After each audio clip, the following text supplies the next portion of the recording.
Oh, now you know how to talk to me. What you talking about? You come here smiling. What you talking about? So I've been texting you. I've been calling you all day, and you can't respond. After the text messages you done sent me today. Man, my phone, look looking phone. You see that? It's dead. Where's your charger? I left it here. Why you leave your charger? You always take your charger I with left it you. on accident. Okay, so but you had enough juice in your phone to text me this. I quit my job, but we are going to be all right. Yeah. Okay, this is during your lunchtime. Okay. And then I said, what? And then you said, oh yeah, we are moving in 2 weeks. Okay. And then I said, with all my emojis, angry, surprised, and confused because I don't understand. Mm-hmm. So then you did not respond. At 1 o'clock, I said hello, and at 3 o'clock, I know you have a break, and I told you we need to talk, and I get no response. So you telling me that your phone was dead then? I'm pretty sure it was not dead then, because you had enough juice to tell me 2 lines about that you quit a job, and then that we're going to move in 2 weeks. Do you know it was hard for me to stay focused at work? Ever since you text that to me, right now? hold on, wait a minute, it's my turn because see, evidently you don't know how to talk right. So I'm gonna tell you everything that I know. I know that you said you quit and we're moving in 2 weeks, and I'm worked up at work. I cannot even focus because my husband don't know how to communicate right. Can we focus right now? Can we focus? No, I'm trying to tell you. Let me speak. So what have you done in order for us to be moving away? You done quit your job. What you done did? Can I speak? That don't make any sense. Can I speak? Whatever. Go ahead. Can I speak? Go ahead and talk with your dead phone. Go ahead. Okay. I'm talking. The phone is not right here. You know what I'm saying? The phone is right here. Okay. Oh, This okay. communication right Oh, here. okay. Yeah. You see This the ain't got emojis right now? This ain't got to do with the phone. Okay, go ahead. Yeah, I see how I brought it and everything. Anyways, what happened was... Oh, you just think this all jokey. No, I'm finna let you know what happened. Okay, no, go ahead. See, what happened was I was talking to a company, you know what I'm saying, the head dude.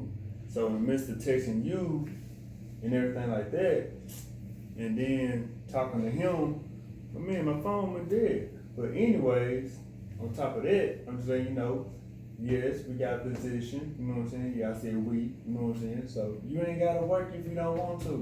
You know what I'm saying? That's where we at. And so then he was like, so when can you start? Hey, matter of fact, I need you to start on this such and such day. That's 2 weeks from now. I'm gonna have to move, right? Nah, can you help my family move?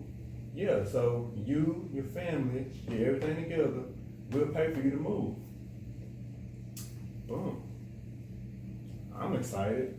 Hey, boom, let me go ahead and text back. Oh man, my battery going dead, you know what I'm saying? But I'm gonna go ahead and try to send this out. And Okay, so, but just the fact of what you said in the text message, it still wasn't fair because what I'm seeing and what I'm reading is that you done quit a job and we got moved. Negative, like what's going on with our lives, like what's going on, and this just is not fair. You could have changed your approach. You could have just called me and told me all of the details in one piece, and then I was like, yeah, jokey joke with you. So, yes, and then, or you could have just came home with a bouquet of flowers and then told me everything that you just told me. So now I don't even know how to feel. I don't know if I want to slap you or if I want to hug you. I just want to do both. Do both of them. You know how that? See, you think everything's funny. Okay, so what I understand is that you got a new position. Yes. And I don't have to work because it's a financial increase. Yes.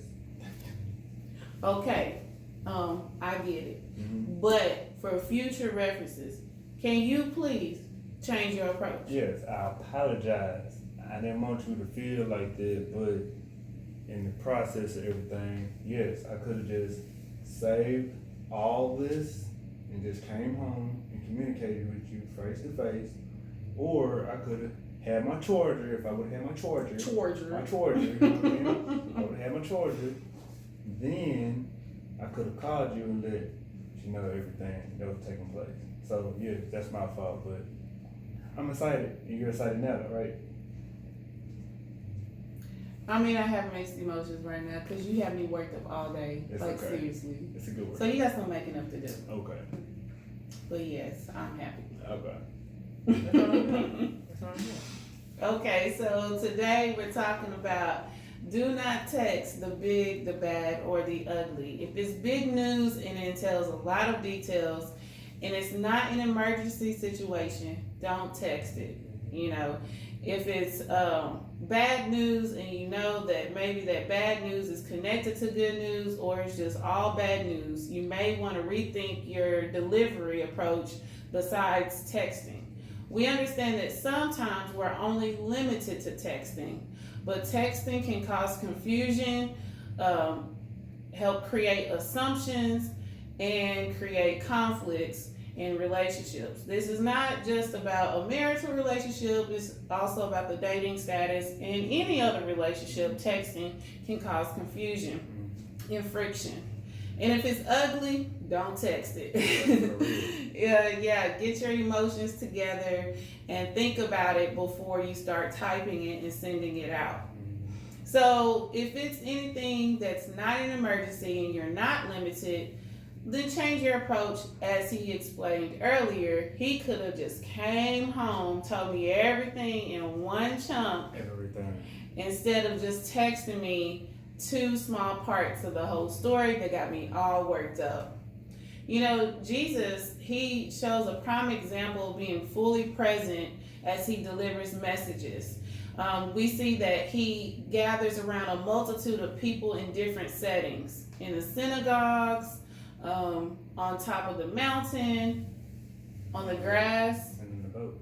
and in a boat. And on the grass, he actually commanded and ordered the people to sit down before they were fed. Now, I'm not going to order my husband to sit down. I'm not going to say, you sit down, because he's not a kid. And I don't think Jesus talked to the people like that either. But, you know, you can request your spouse to sit down and say, hey, I really want to talk to you about something, and I wanted to wait until we were face to face. But yeah, you did mention the boat, where he got in the boat and he was at the shallow part at the beginning, and then he asked one of the disciples to push him out a little bit further, and then after that he gave directions to the disciples of what to do. When we text, sometimes our communication is so shallow and it can be misread and misunderstood.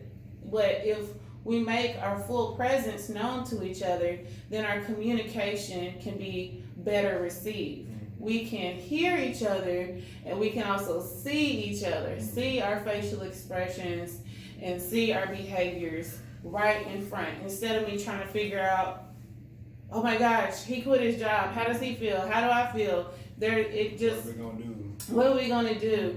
When you make yourself fully present, it prevents all of those curious questions compared to when you're texting one another. Especially in relationships. Oh, I'm gonna slap him when he get home. You know what I'm Yeah. Yeah. Like just like I said earlier, I don't know if I want to slap you or if I want to hug you. I do want to hug you. But yeah, and you're right. A lot of times we can premeditate our actions when we see the person in you know, in their presence, and or in the person in person, huh? And then once we find out the real story, we're like, oh man, I premeditated the wrong things. So the bad, the big, the bad, and the ugly, don't text it. Don't text. Think before you text. All right, until next time, see you guys later. Bye. Bye.